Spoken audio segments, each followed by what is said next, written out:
Welcome to ClearTask. If your Microsoft Word document is too large to email or share, here is the fastest and most effective way to compress it and reduce the file size without losing quality. There are 3 quick steps to fix this. Open your Word document and click on any image. At the top of your screen, click on the Picture Format tab. Then select Compress Pictures. In the pop-up window, uncheck the box that says Apply only to this picture. This ensures the compression applies to every image in your file. Under Resolution, select Use Default Resolution and click OK. Go to the top left and click on File, then scroll down and select Options. In the Word Options menu, click on Advanced on the left side. Scroll down until you find the section called Image Size and Quality. Check the box for Discard Editing Data. This removes hidden cropped areas of your pictures that are taking up space. Right below that, change your default resolution to 150 ppi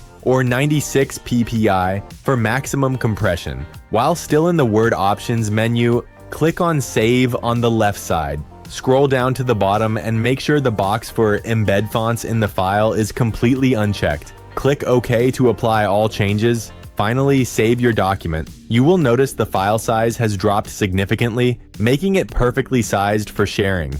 If you found this straightforward tutorial helpful, please like the video and subscribe to ClearTask for more guides.